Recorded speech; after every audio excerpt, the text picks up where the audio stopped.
Hello, my name is Chris. I'm a retired Canadian pharmacist. Welcome to this 7-part series titled What Every Pharmacist in Canada Needs to Know About the Design and Teaching of Doctor of Pharmacy degree programs. This is the last in the series, part 7, titled Simulation and Summary Statements. Simulation is a valuable educational tool.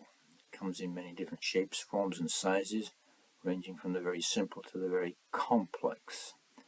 I'll give an example from both ends of the spectrum later on, but I want to make 2 points first. One, it should not be used to replace experiential education. It's in the workplace that students learn tacit knowledge. It's in the workplace that students learn to solve problems and make decisions amidst the ambiguities and uncertainties that are a daily part of practice life. The second part I want to speak about is transfer of learning. It's the premise of college-based education that lessons and knowledge or knowledge and skills acquired on campus transfer effectively and efficiently into the practice community. However, how effectively and how efficiently is open to debate. As a simple example, a student doing well on a campus-based pharmacology exam may a few days later be struggling to answer pharmacology questions in a practice site. So 2 examples of simulation. The easy one first. I can't think of anything easier than measuring a patient's blood pressure. Wrapping the blood pressure cuff around a patient's arm. It's a small skill, easily learned, but it can be a fumbling procedure to begin with.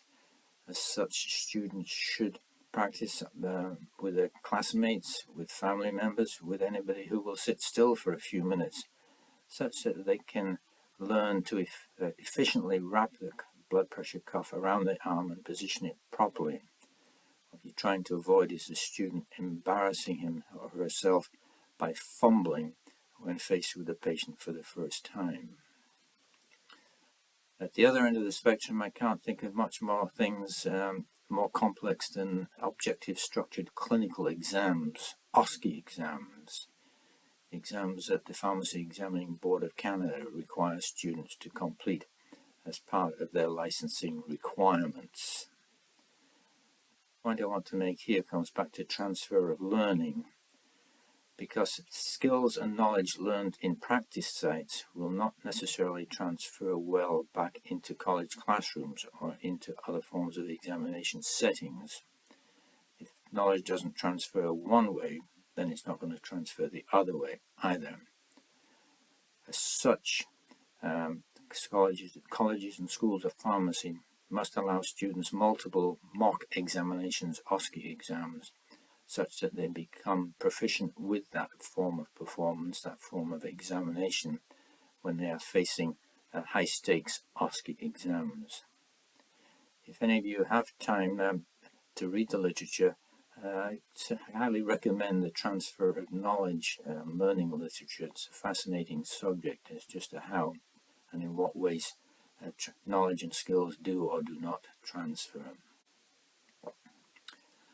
I have throughout this series included quotes from the literature being replete with criticisms of entry to practice Pharmd programs.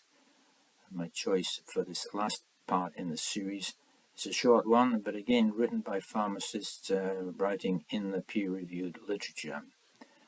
Quote, Pharmd curricula that foster short-term thinking, end of quote. I don't think it's appropriate that entry to practice Pharmd programs should foster short-term thinking. Move on to the summary statements now, and I'll read them to make sure I don't misspeak. Summary statement number 1. The rationale for the introduction of the entry to practice Pharmd degree in Canada was to improve pharmacists' abilities to improve patient healthcare outcomes.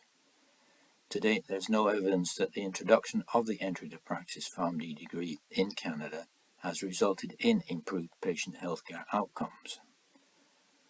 I've had the wonderful success associated with increasing immunization rates, but that was across the spectrum of the pharmacy profession and not restricted to the entry to practice Pharmd graduate section of the overall profession. Summary Statement 2.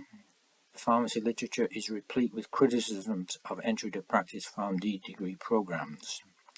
The educational methods used to teach Pharmd programs in Canada do not reflect the evidence-based educational methods recommended for teaching Pharmd programs. Summary Statement 3. No attempt has been made to educate the Canadian pharmacy practice community about evidence-based educational methods recommended for teaching Pharmd programs. Programs to provide that education should be put in place. Summary Statement 4. The Canadian Council for Accreditation of Pharmacy Programs, CCAP, is responsible for establishing Pharmd program accreditation standards, and a majority of its board members are appointed by pharmacy practice organizations. Accordingly, it's important for all members of the pharmacy practice community to be familiar with the evidence-based educational methods recommended for teaching Pharmd programs. Members of the practice community standing for CCAP board office should declare their vision of the most appropriate educational methods for teaching student pharmacists. Voting members of Canadian pharmacy practice organizations should cast their votes in CCAP board member elections in line with their own vision of the best educational methods for teaching Pharmd programs. Summary Statement number 5. Common sense.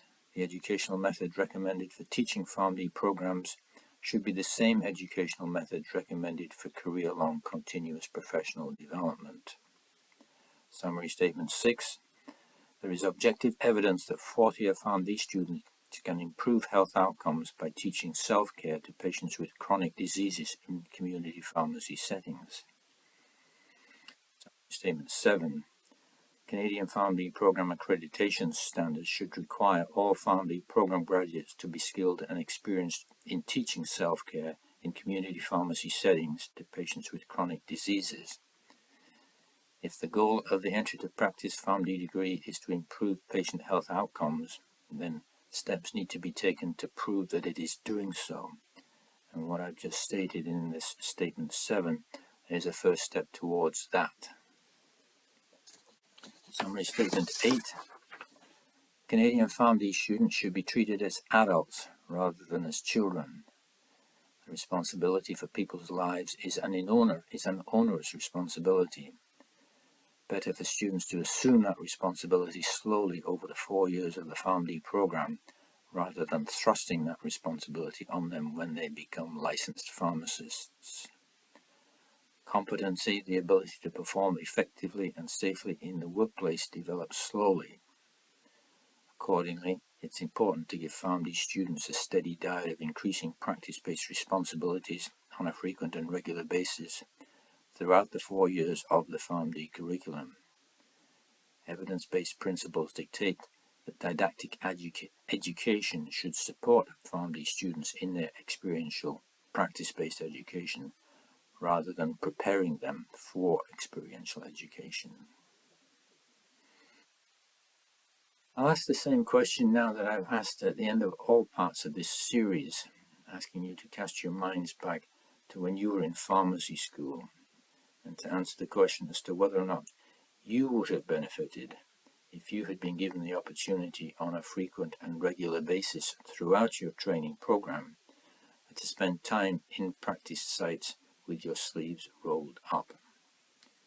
If the answer to that is yes, then I'll encourage you to view all parts of this series. I encourage you to talk with your colleagues, talk to your local, your provincial, your territorial, your national pharmacy organizations, talk to your local pharmacy school, talk to anybody who will listen about the need to incorporate evidence-based teaching methods in the teaching of entry to practice Pharmd programs in Canada. I'll ask as well another question or a request for you. I spoke in one of the earlier episodes about spending time in Scotland, recruiting community and hospital pharmacists to serve as preceptors for first-year pharmacy students in Glasgow. I spoke with well over 120 pharmacists, and all but one of them were keen to volunteer to allow a student, to welcome a student into their practice sites for them to aid in the education of those students.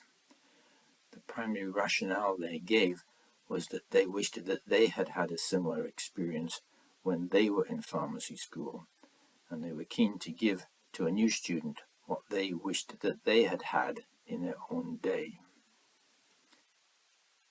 Ask you to write to me.